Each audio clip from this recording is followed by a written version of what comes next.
Hello to the programmers and the game devs out there. Today we've got a video exploring hierarchical task networks, a strategy for coding bots or AI agents in games that I wanted to go over. Lately I've been getting interested in building a StarCraft 2 AI. Well, I got laid off from my job, so I'm trying to come up with productive programming tasks, and obviously building a StarCraft 2 bot would be the most productive thing I could do with my time. So I've been reading about that. The first thing that I kind of got interested in was this goal-oriented action planning, and I'm still really interested in that, and it's really deeply related to hierarchical task networks. And I would give a big thanks to this Reddit poster. I wish I could thank him. Maybe I could message him, but this guy wrote a giant post about goal-oriented action planning versus hierarchical task networks. And one of the shortcomings of goal-oriented action planning is that you have to search through a space of actions in order to find the designated action, whereas hierarchical task networks commonly cited that they prune this tree or something like that, but it's kind of more like I wouldn't describe it as aggressively pruning options. We'll get into this. Almost more like a binary search with limited backtracking. So if you're a programmer, I really recommend you should know about recursive backtracking. You should definitely know how to implement that both recursively and imperatively. And that is essentially just depth first search on a graph. So we're talking about networks. They're like graphs. They are graphs, so I won't get too into the binary search versus recursive backtracking.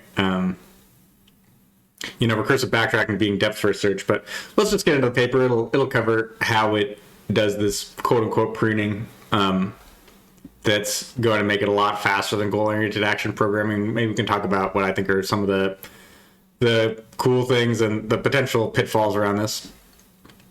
These guys made this game, Transformers Age of Cybertron, and wrote this paper about it that I got recommended from this Reddit post, so thanks again to this guy.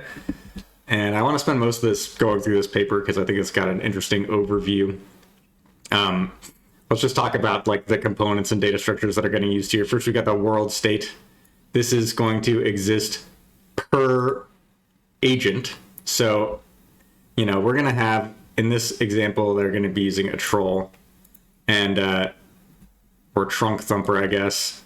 And this guy, each one of these is going to have their own copy of the world state, but then there's going to be a HTN domain, this is called, that represents, this is the network graph structure that gives it the name network.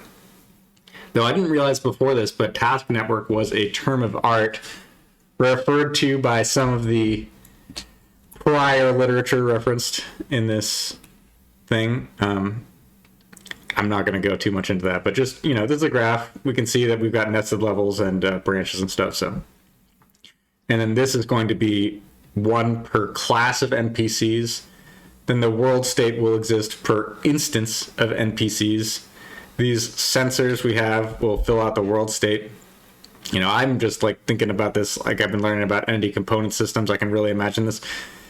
I would actually even imagine why does the world state have to be a single struct like this per entity? I guess it's okay, but I could imagine the world state being components on an entity where each property is a world state type component.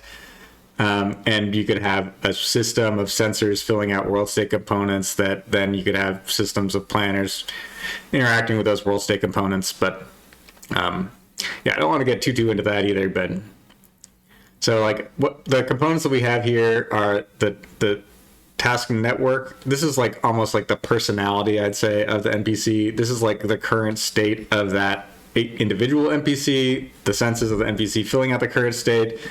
The planner computes all this stuff. I don't know what these arrows with tasks are to create a current plan. And I think that's maybe this is supposed to be the current plan right here, and then the plan runner is executing the current plan and figuring out where it is in the current plan. I think that's it. So, the state that's produced by the world state and the domain interacting is kind of like a path, but let's actually go a little further in here. I think I'm getting ahead of myself. They divide between primitive and compound tasks. I kind of covered sensors. You could just imagine this is a system that's filling out the world state properties. It could be running, based on the actual properties of the world. It could be running in different schedules. I don't think we need to go too into that, but you could run it right before the planner or whatever. So we've got primitive tasks, and they compose them of operators and effects and conditions. But like the real difference between a primitive task and an operator up here is that like an operator takes arguments, whereas a primitive task will not. Like a primitive task will be like attack enemy, but then the operator might be like, attack specific enemy or execute trunk slam attack on specific enemy. I mean, here we got the enemy location getting passed. This will be an operator of navigate to and do trunk slam. These could be either operators in the subtasks or tasks. I guess operator implements the task interface, let's say, but it has potentially arguments here. So we're going to see these structures like this, which essentially represent, this domain up here, and they'll combine with the world state, which is this right here. This is just the per entity state. You can put whatever you want in there. And then we have these tasks, networks, and the networks impose an ordering on the task based on the world state. And the final thing that we're going to generate, I didn't cover this compound task. Obviously, compound tasks have, these conditions and subtask lists. Now, this is actually not maybe the simplest construction that you could do to emulate this exact behavior. When I saw this, I'm like, it's a little weird that we have both the method conditions and the subtask lists, because like which subtask you're on, like you could collapse out the subtasks into more methods, right? Like you could have a world state of like, which subtask index am I on for this method? And then you could condition the method on which index you're on and have the effect of each of these tasks. Oh yeah, one thing I didn't really cover is that these tasks themselves are going to speculatively update a copy of the world state. So I think we'll get into that a little bit, but it is involved in the planning here.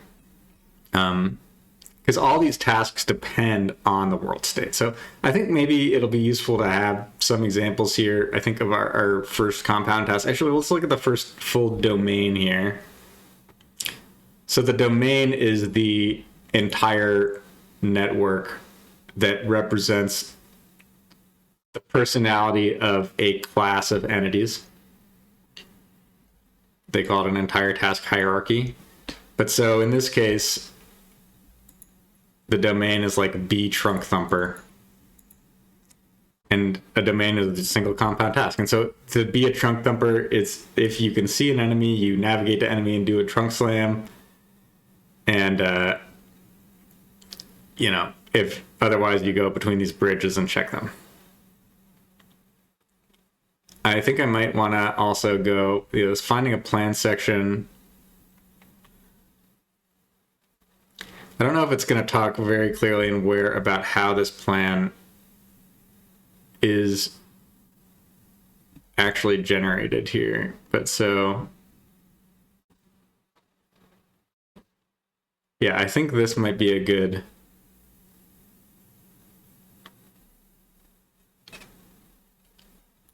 graph if we even have, I don't, like, they kind of like slightly mess with these task hierarchies / domains throughout these, but what you can kind of imagine, this code actually explicitly goes through at least part of it, but this is kind of a recursive backtracking algorithm through the task network, where what it's going to do is like tasks to process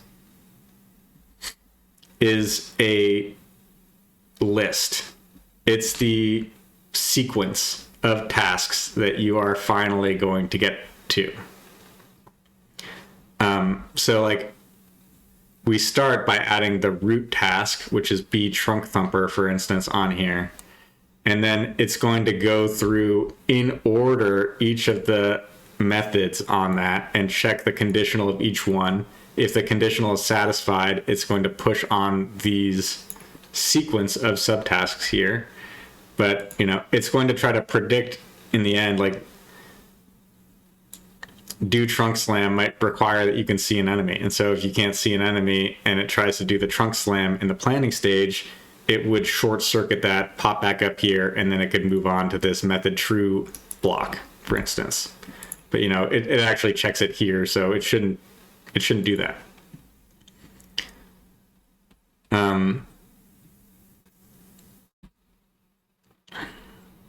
Yeah. I'm not going to be reading through this paper. I more want to cover like my takes on it than like the actual nuts and bolts. Like the second half of this paper is largely about like little things that you can do. This is called a task network, and I originally, when I was reading this, I'm like, surely this, you could call this a task DAG, right? This should be a directed acyclic graph of tasks with B trunk thumper going to. It's a weird graph construction because normally you wouldn't have like these conditional sequences of branches, but it's still, you know, it's still a graph because this is a reference to another compound task, and so is this potentially. But it's not acyclic. It could have cycles, and like it's going to provide an example of with a cycle down here that is, I think, kind of interesting. I think it's 12.6. So in this example, they're like, how can we add a cooldown to the trunk slam attack and make them have to go find another trunk and uproot a trunk and then attack an enemy? So they came up with this compound task that recurses on itself because in the method true of its subtasks, it recurses back to attack enemy. And I think this is kind of an interesting example for, and this is the final plan that it'll generate. So this is an interesting example of how this all works because, so like imagine at the planner time, you know, we're in the B trunk thumper and we can see an enemy, so we go to the attack enemy. And let's imagine the health is below 0 or at 0. So we add each of these to the sequence, find trunk, navigate trunk, uproot trunk. And at that point, we go back to the attack enemy. And this is just during plan time that we're constructing this list of the completed plan.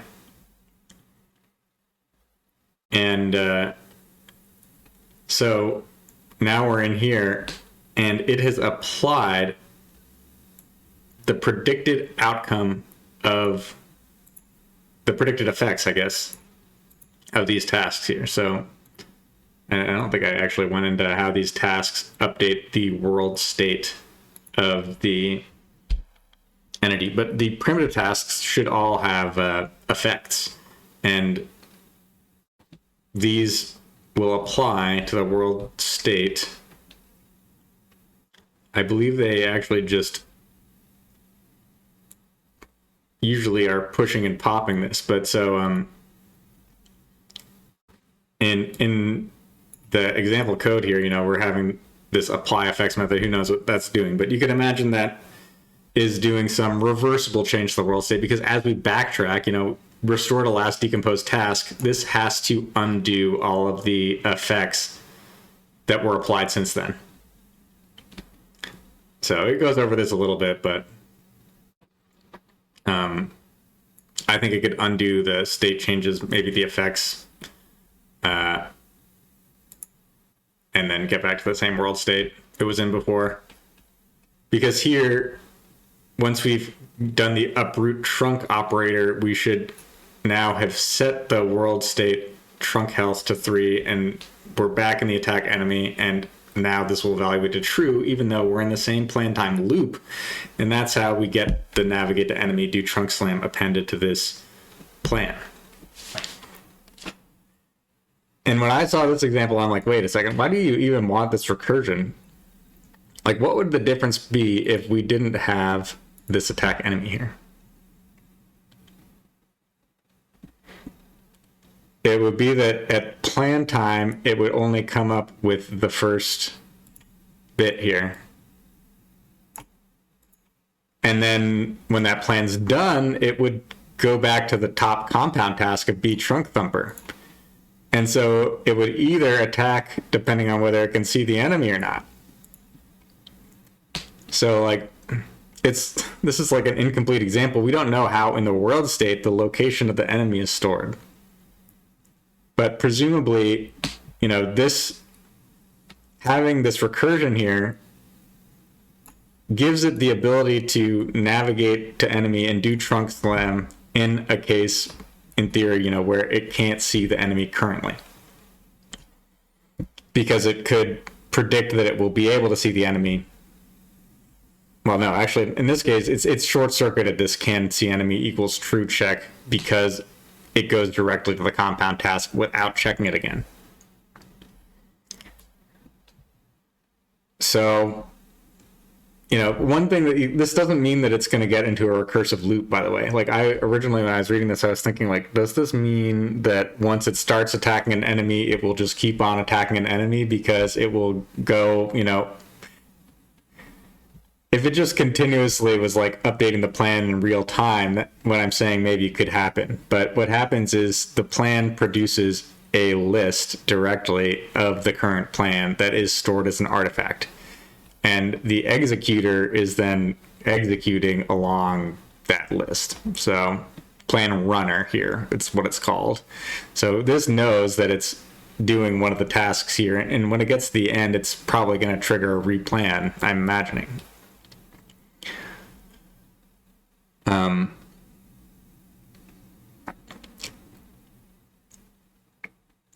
Yeah, I think we covered the recursion. I think one of the other high-level things I want to talk about related to this whole strategy, I've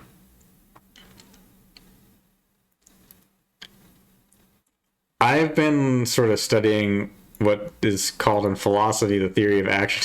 I've been talking to the AI about philosophy lately. And there's this idea, like, I realize something right now. Like, can an agent be doing multiple things at once? Can I be doing multiple things at once? I'd say not only can you do multiple things at once, you are always doing multiple things at once. So actually, like, in this case, when it's uprooting a trunk, it's doing that to attack an enemy. So even when it's in the I'm not doing a very good job of explaining this, but there's a relationship between the attack enemy and the uproot trunk, and it's a why/how directional relationship. And it's a little bit of a weird thing to think about, but why and how in language sort of are opposite arrows in this graph. You attack an enemy by finding a trunk, navigating to it, uprooting it, and navigating to the enemy and doing trunk slam. This plan has the why of attacking enemy. And how do you attack enemy? By executing this plan. That's what I mean by like why and how are inverse directions on a network or graph that is not stored or represented anywhere in here directly. Because this final plan lives on its own, and it doesn't store like we were doing this in order to attack an enemy. It just knows that this is the current plan. And why do you attack an enemy? It's because you are a trunk thumper that can see an enemy. That's the answer. Why are you attacking? Because I'm a trunk thumper that can see an enemy. How are you attacking? Well, how are you a Trump thumper that can see an enemy? You're attacking an enemy. It devolves a little bit when you get to these why, but like imagine, you know, if you wanted to make a more complicated AI with multiple goals, like in a way, these top methods are the highest goals of this entity. And if you were comparing this to like a real agent, you know, I would imagine you could have something like the goals would be like survive would be one of them. You know, a lot of the enemies in games are totally suicidal, right? Or find food, or you know, maybe a trunk thumper just likes smacking things with trees for the love of the game, and sometimes if there's no enemy around, it would just smash a rock or something just to try smashing stuff, or it sees something new, maybe it just wants to smash. Like you could just have a smash. I guess that's kind of what this is encoding. The attack enemy is like a top level goal of this, the personality of this enemy.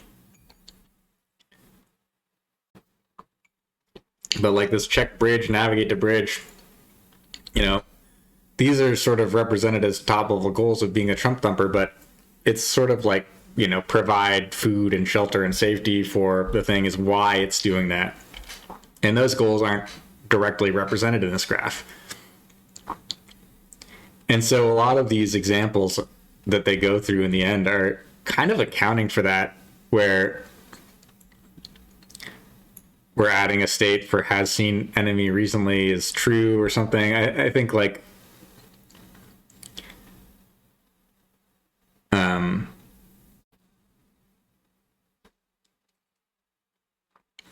oh man, the simultaneous behavior section might be interesting to look at also specifically.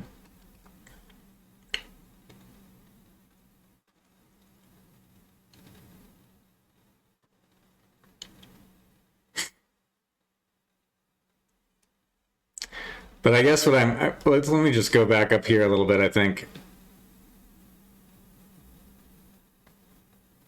The thing about this way of doing this is implying like a total ordering on the output, or a consistent ordering given a world state.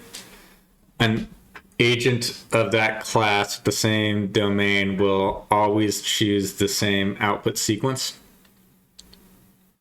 which actually is probably fine. I like remember always my grandmother had Korsakoff syndrome. Don't drink too much as a youngin. Just don't drink too much in general, and eat healthy food if you do. But she didn't, and she lost her short-term memory, and so she would have a scenario where her world state was literally the same. Like my world state would differ because I would remember the past 5 minutes, but she wouldn't. So her world state would like go back to the exact same position, and she'd end up saying the exact same thing like 5 times in a row, or like she would repeatedly salt her food because she forgot that she had salted it already, and she just got used to insanely salty food because of that. Also not healthy. So like it seemed to me like she had a deterministic output based on her internal world state, and that for me the difference was each time she said that, I'm like, you just said that, like why are you saying the same thing again? Like for me maybe the same thing would pop into my head, but I would be like, I just said that, so I'm not going to say it again. So I don't actually hate the deterministic output of this. What I do maybe wish I could express a little bit more with something like this is like a little bit more difference in personality between classes of enemies. Like I would maybe like enemies that could have a little bit different personalities even within them. We could have some sort of weights here.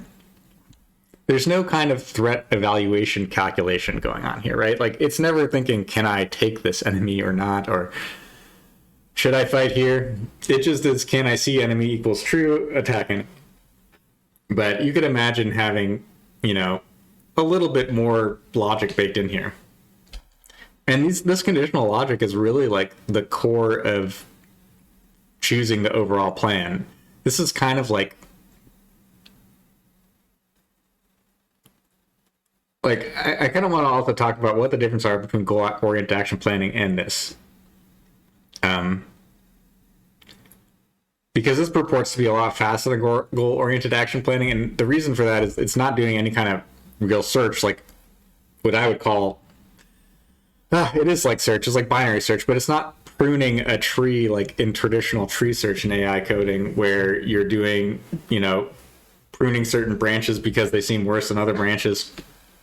You're basically depth first searching down the first branch with conditions that are satisfied until you potentially hit something. And annoyingly, I don't think there are any examples in this paper. Maybe I'm wrong. Like,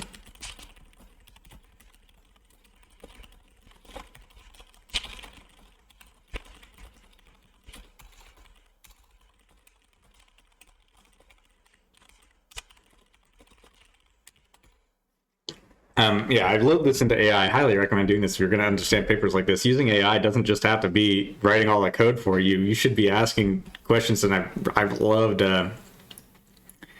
being able to go really into this. It corrected a lot of my early sort of misconceptions. Like, I originally asked about the DAG thing. I think I'd read through this before, and then it's like, no, there's an example in here where it's specifically got a cycle. And I was asking about that cycle example. I'm like, will it repeat over and over again? And it's kind of what told me, no, it's not going to repeat, because that cycle only happens at plan time and only happens until it's generating that list. It could repeat. It could repeat.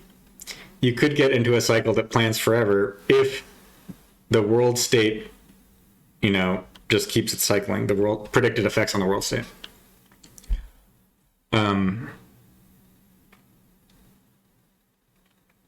But yeah.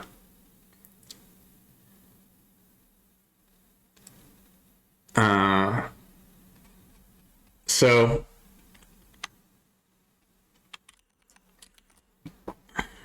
I don't know if there are examples where it goes to backtracking 12.7. Okay. I'm just talking about the search methodology here.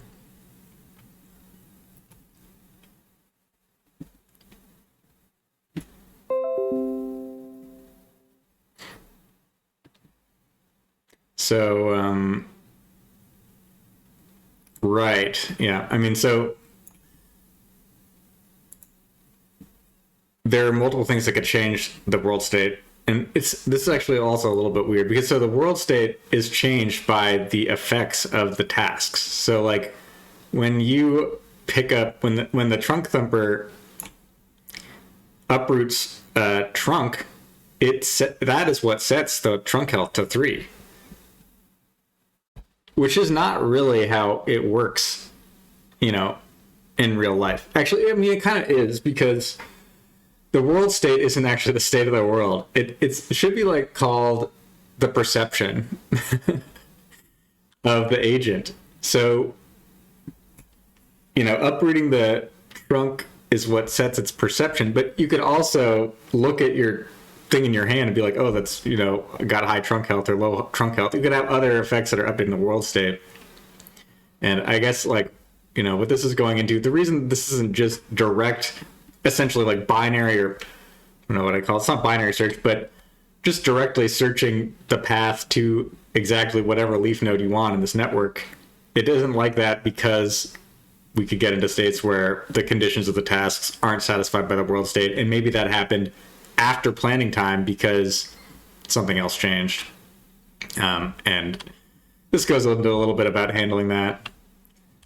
One of the things that I really do like about this, so like you can see how this intersects with goal-oriented action programming, with the effects modifying the world state.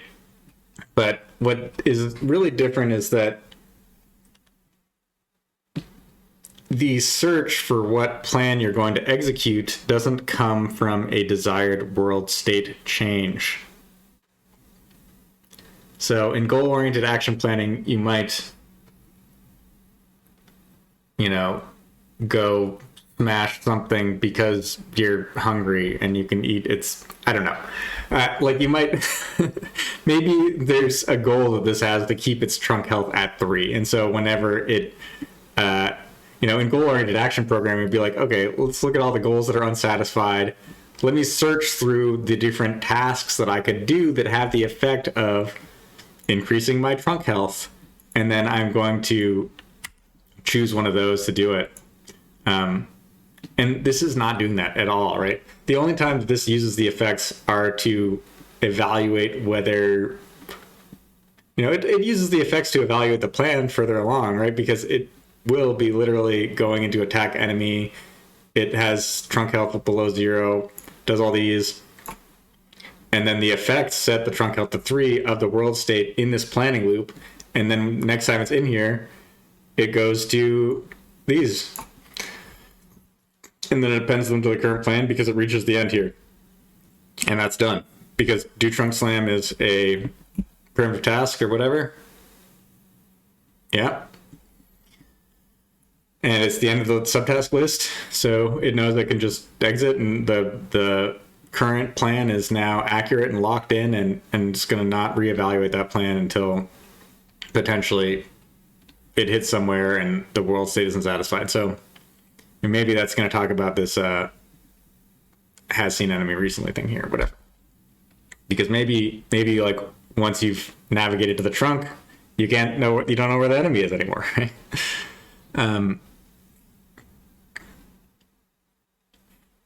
Yeah. So I think this is a cool system. I think that this is kind of limited in a way. Like, I do still want the goal-oriented action programming, but one thing that I've learned about this that I like is sort of the separation of the tasks from the operators that can potentially have arguments. So, like in the context of StarCraft 2, where I want to be making an AI, like I probably want to have one task for like assign workers to minerals. And then that will have to do something like choose which workers are going to be assigned, choose the mineral patches that are available, and then execute that. But I don't want to be at planning time thinking, should I assign workers to minerals for every mineral patch and worker that I have? I want to treat assigning workers to minerals like a task. I think I want to have this expected effect. I think, where do they talk about these?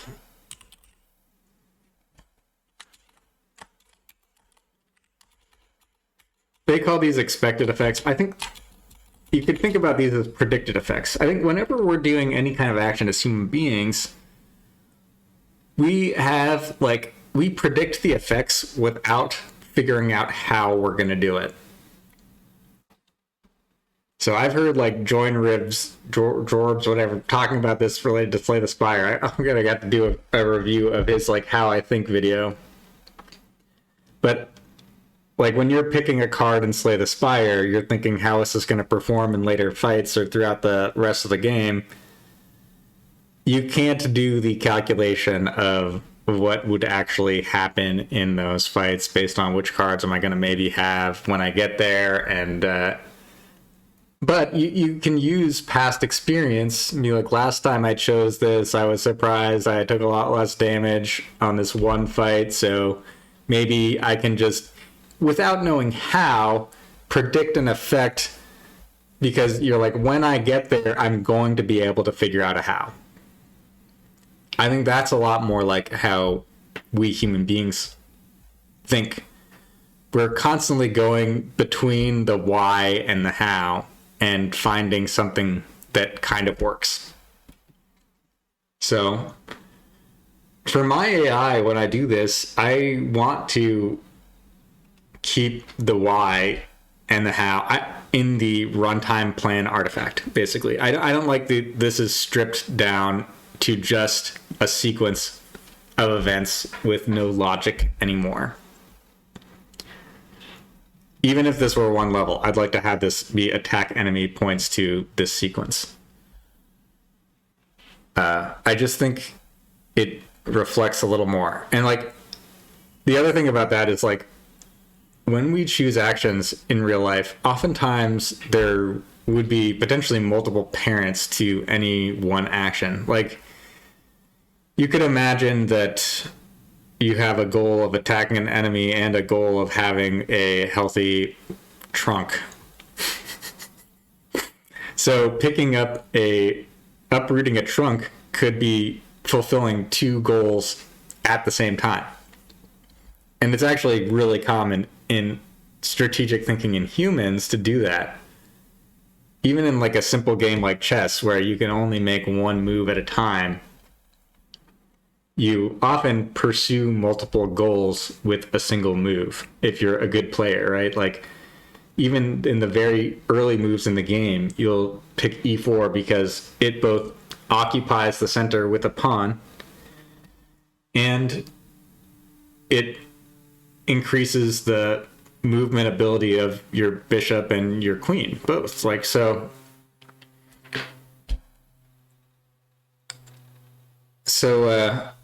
in reality, for human beings, because we have this really big space of possible actions that we could be pursuing, I think that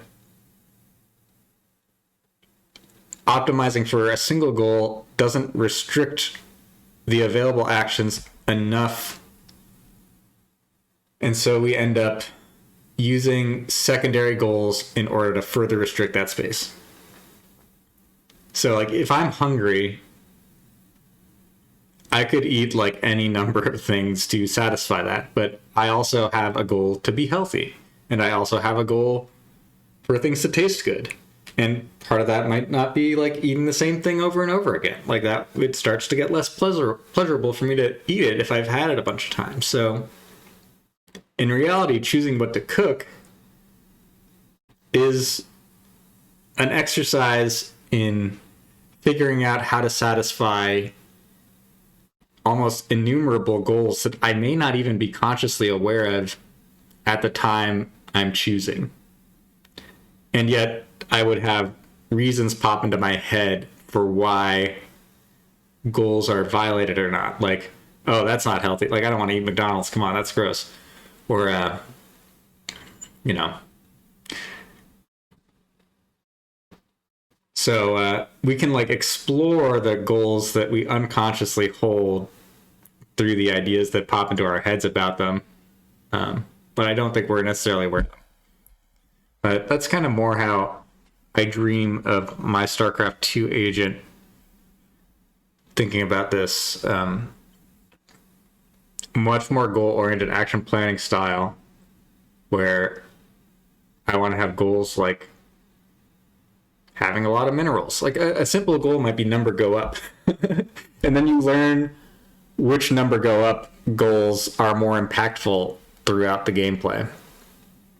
And then you, also can tune how effective different actions are in making a number go up. Like, I'm imagining a really strong AI that could dynamically adjust its behavior based on the opponent. Like, what if there's an action that you have? Like, what if the opponent could do something to stop you from uprooting the trunk? And if you have one opponent that's really good at it, and so like against that opponent, you stop trying to uproot the trunk and you start hitting them with your fist or something, which could be a different attack option that does less damage or whatever. I want to have a system that evaluates whether the predicted effects were achieved and adjusts some kind of weights to affect, the future predictions in that specific scenario. Like in the case of StarCraft, maybe in this game against this opponent. And you could have layers to that, right? Like, you could be like, I've played this opponent 3 times and this has never worked. Maybe I'll try it again, but not expect it to work and be ready to adjust my expectations even more quickly or for this one game.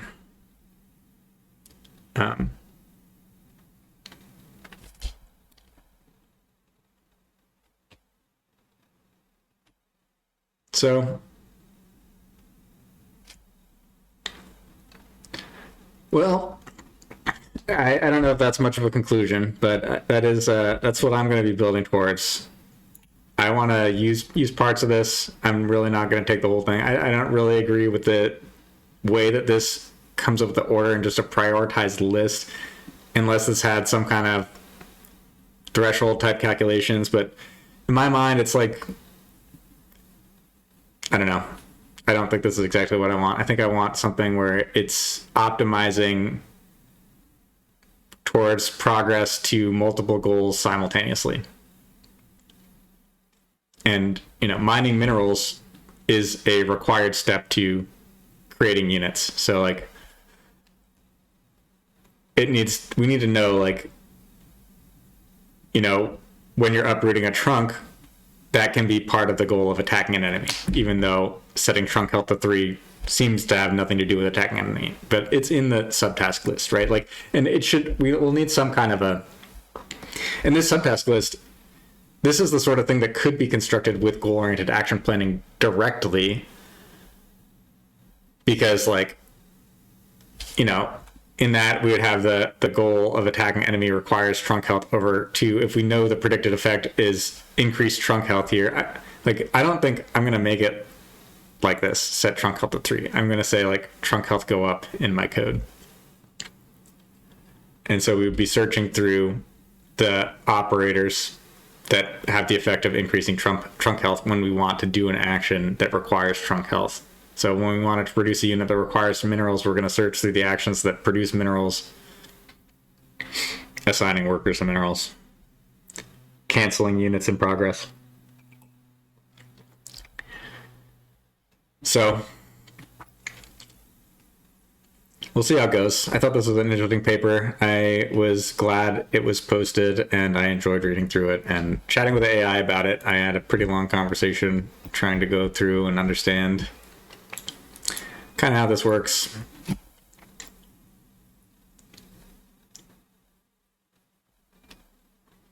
Yeah. I mean, I think this is really interesting about the how and the why here, and storing the how and the why for each agent. I don't really think that us humans have, maybe, I don't know, I need to think about it more. But I think it's kind of interesting, this difference between the domain network that it's proposing here and the plan, which is a linear. I think that our runtime structure, our plan, is much more like this IRL, like human beings. It has the why and the how. And we typically don't even think at the deepest level of the how. Man, and another example, actually, let me jump right ahead a little bit. There's an example where it talks about doing multiple actions simultaneously in a different way than what I talked about a little bit, because I talked about how a single chess move could be doing multiple things simultaneously. But what if you could be, in this case, I think it's running to an enemy while holding up your arm to block arrows or something like that.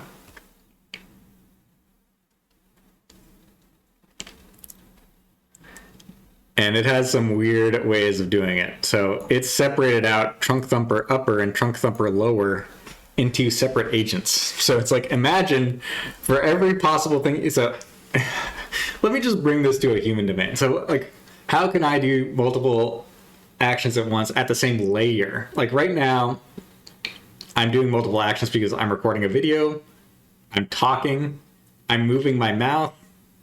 Those are all different layers of the same action, but I'm also sitting. That doesn't involve my mouth at all. Like I could be standing and talking. It doesn't really have anything to do with producing the video. I'm not like sitting in order to produce this. I could be standing and producing it. So like my legs are having a different motor output and my arms could be doing something completely different while I do all the rest of it, right? Like it doesn't. So I can do, for a human being, the basic motor outputs are the final operators are each motor neuron pretty much. So like you have hundreds, if not thousands, of possible motor neurons, millions, I don't know, a lot of different things that you could be doing with your body at the exact same time. And typically, things that we think of as one action, walking, are associated with innumerable tiny motor neuron firings that we have to be taught as a child or learn how to do as a child. So like we can't even really think about our life in terms of the operators, because the operators are at such a low level we literally don't have language for them. I mean, in a way, like I can't describe to you exactly the signal that I'm sending to my muscle in order to move my arm a certain way. I could just say move your arm like that. That would be, but that's already a why, because the how is the signal that you're sending. So we essentially communicate entirely on the why level. And in this case, we're saying do multiple things at a time, block arrows while running towards the enemy. You know, it's clear that you can do those at the same time because the operators, you know, you're using your arm muscles and your leg muscles. But I really don't like the idea of separating out a different agent for every possible simultaneous action you could do, because clearly we have some sort of unified thing. We can understand that you can do multiple things at the same time in different ways, like both multiple descriptive labels in a single output, like a chess move doing multiple things at the same time, and we can literally be doing multiple moves at the same time with different body parts. And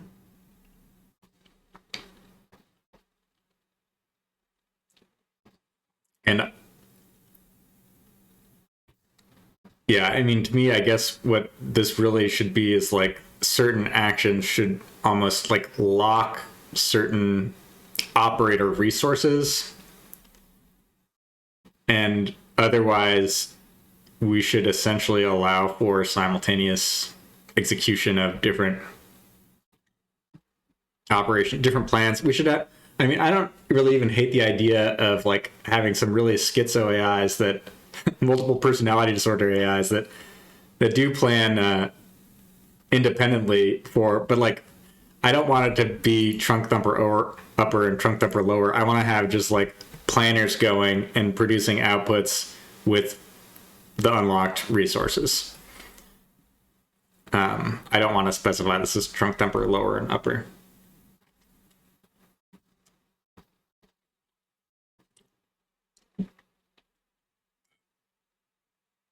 I think it has, yeah, some other solutions here, but